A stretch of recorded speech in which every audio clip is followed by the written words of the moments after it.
hello viewer welcome to my channel देखो आम प्रधानमंत्री नरेंद्र मोदी नुआ वर्ष में आपण एक बहुत बड़ा खुशी खबर बहुत बड़ा घोषणा करी निर्वाचन समय से जो कथा देते जो प्रमिश करते से प्रमिश रखा जेहतु नुआ वर्ष में आम बहुत बड़ा शुभ खबर खुशी खबर आनी चलते कौन रही से खुशी खबर ता विषय जाना जमीक आप जानते आम प्रधानमंत्री नरेंद्र मोदी निर्वाचन समय बहुत गुड प्रमिश करते आम ओडिशा तो ता भर बहुत गुड प्रमिश रखी जमी सुभद्रा योजना हो कि आयुष्मान योजना ये सब विषय आप जानते तो आउ गोटे खबर आउ गोटे अपडेट आपड़ी जोटा कि नुआ वर्ष सी घोषणा कर चलते देरी नक आज भिडियो आरंभ करवा जो मैंने सरकारी स्कीम सब अपडेट पाइबा चाहते कि गवर्नमेंट जॉब कौन अपडेट टेक्निक खबर पाइबा चाहते आम चैनल को निश्चित भाव सब्सक्राइब करूँ बाकी बेल आइकन को ऑन कर रखता नुआ वर्ष रे उपहार देले मोदी सरकार गरीबों को मिल आहरी 2 कोटी घर बीजेपी 2024 लोकसभा निर्वाचन में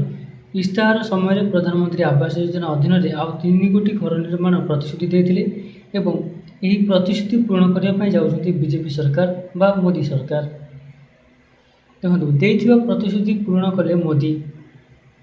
प्रधानमंत्री नरेंद्र मोदी देश गरीब को रही अधिक 3 कोटी घर देवा प्रतिश्रुति देते 2024 लोकसभा निर्वाचन समय प्रधानमंत्री आवास योजना अधीन में आउ 3 कोटी घर निर्माण होगा प्रतिश्रुति दी जाता से प्रतिश्रुति अनुजाई बर्तमान नरेंद्र मोदी ये जो आवास योजना आहरी 3 कोटी लोक घर देवा प्रतिश्रुति जो देते रखा जाऊँगी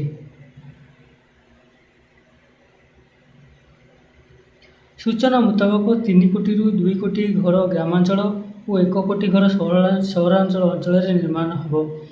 यही प्रतिश्रुति को पूर्ण करने जाऊँगी बीजेपी सरकार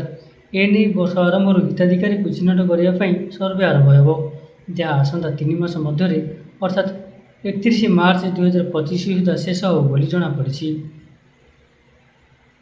डिसेम्बर 27 एने समस्त प्रकार राज्य व समस्त राज्य को चिठी पठा जनाई सूचना मुताबक ग्रामांचल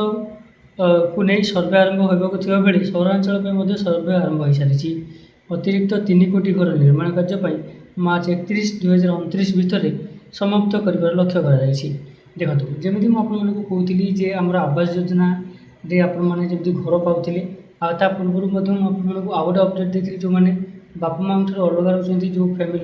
जो परिवार जी पुओ बापा माँ अलग रोचे से आवास योजना घर मिले अपडेट देती से आवास योजना बर्तमान आहरी 1 कोटी लोक माने घर मिले सरकार जो अपडेट देते टोटाल 3 कोटी लोक घर मिले 2 कोटी लोक घर मिल सारी आउ 1 कोटी लोक घर मिले तो से कार्य से आवास योजनार जो 1 कोटी लोक पेंडिंग अच्छा बाकी अच्छा से पुणी थे सर्वे कर आउ जो 1 कोटी लोक अच्छे से मार्च 31 सुधा चिन्हट कर मार्च 31 सुधा जोटा कि आप 2029 भितर समस्त घर दिज्व लक्ष्य कर ये थिला बहुत बड़ा खुशी खबर और बहुत बड़ा अपडेट